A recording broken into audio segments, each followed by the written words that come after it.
ہمیں اللہ رب العزت نے انسان بنایا، ہاں اپنے ساتھ والوں کو فائدہ پہنچائے، گھر والوں کو فائدہ، رشتہ داروں کو فائدہ، اپنے ہمسایوں کو فائدہ، معاشرے کو فائدہ۔ مومن ہوتا ہی وہی ہے جو ہر ایک کا خیر خواہ۔ نبی علیہ السلام نے فرمایا الدین النصیحہ، دین سراسر خیر خواہی۔ سبحان اللہ، کیا خوبصورت تعلیم دی ہمارے آقا حضرت محمد مصطفیٰ احمد مجتبی صلی اللہ علیہ وسلم۔ ہمارے اکابر کے اخلاق اچھے ہونے کی بنیادی وجہ پتہ کیا تھی؟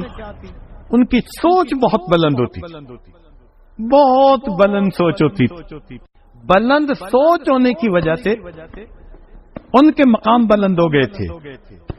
آپ غور کریں کہ ایک پتنگا ہے، اس کو پروانہ کہتے ہیں، اسی سے ملتا جلتا ایک اور ہے جس کو مکھی کہتے ہیں، اس کے بھی دو پر، اس کے بھی دو پر، اس کو پروانہ نہیں کہتے، حالانکہ یہ اس سے ملتا جلتا ہے، سائز بھی ایک جیسا، مگر اس کو پروانہ کہیں گے اور اس کو مکھی کہیں گے۔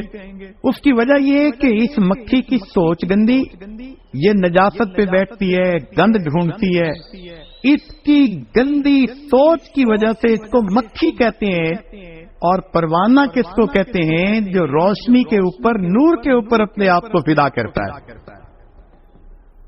کہنے کو ہم بھی مسلمان، کہنے کو ہمارے اکابر بھی مسلمان، اگر دنیا کی محبت دل میں بھر کے جیتے پھر رہے ہیں تو اللہ کی نظر میں ہماری مثال گندی مکھی کی ہے، اور ان کی مثال اللہ کی نظر میں پروانے کی مانند۔ آج ہمیں سوچنا ہے کہ ہم نے جو نام کے مسلمان ہیں، کام کا مسلمان بننے کی ضرورت ہے۔ تو ہمارے اکابر کو دیکھیے اللہ رب العزت نے کیا سوچ لکھی۔ ایک دو واقعات سن کے یہ آج اپنی بات کو مکمل کر دے گا، ذرا توجہ کے ساتھ سنیے گا۔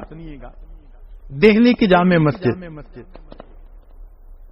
ایک انگریز دہلی کی جامع مسجد دیکھنے کے لیے آیا، وہ آرکیٹیکٹ تھا اور اس کو پتا تھا کہ جامع مسجد کے اندر بڑی اچھی کیلیگرافی کی گئی ہے، تو چونکہ اس کے فن کا کام تھا وہ دیکھنے کے لیے آیا۔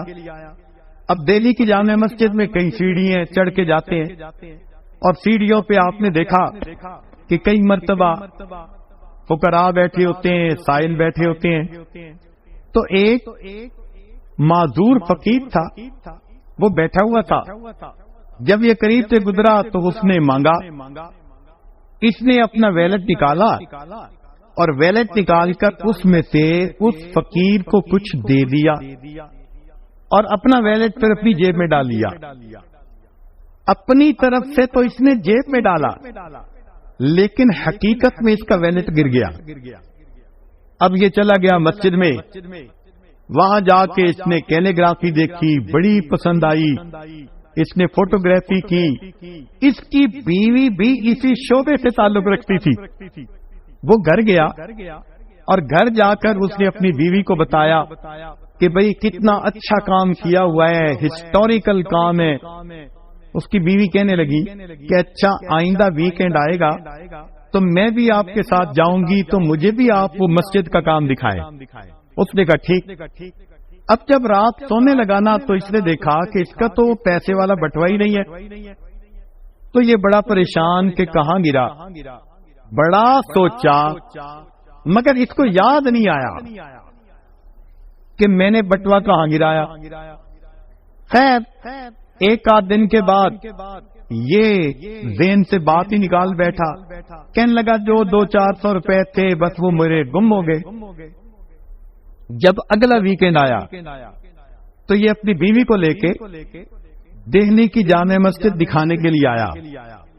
اب جب یہ سیڑھیوں پہ چڑھ رہا تھا نا تو اس نے دیکھا کہ وہی معذور فقیر جسے پچھلی مرتبہ اس نے پیسے دیے تھے وہ اس کی طرف آ رہا ہے۔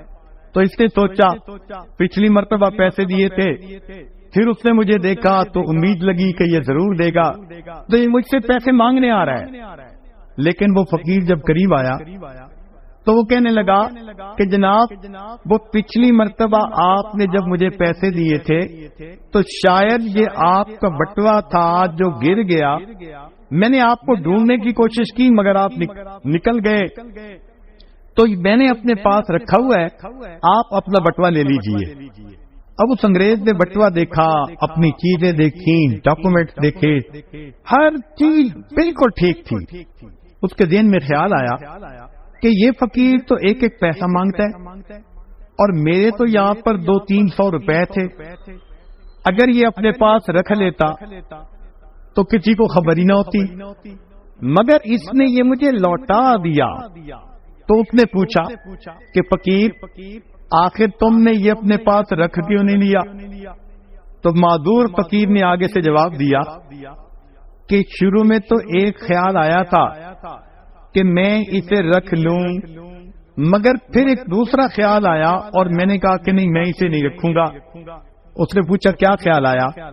تو وہ معذور فقیر کہتا ہے کہ مجھے یہ خیال آیا کہ میں نبی علیہ الصلوۃ والسلام کا امتی ہوں، آپ عیسیٰ علیہ السلام کی امتی ہیں، اگر میں نے آپ کا یہ وینٹ چوری کر لیا تو ایسا نہ ہو کہ قیامت کا دن ہو اور آپ کے نبی میرے آقا صلی اللہ علیہ وسلم کو گلا دیں کہ تمہارے امتی نے میری امتی کی چوری کی تھی۔ میں اس خیال کو سوچ کے رہ گیا، میری وجہ سے میرے آقا کو بات نہ سننی پڑ جائے۔ ایک وقت تھا فقیروں کی کیفیت یہ ہوا کہ فرشتوں کو دکھانا تھا بشر ایسے بھی ہوتے۔ نبی علیہ الصلوۃ والسلام نے ایسی تعلیمات کی خوش اخلاقی کی کہ جنہوں نے اس کو اپنایا وہ واقعی انسانیت کے لیے فخر ہو گئے۔ کیا خوبصورت سوچ ہوتی!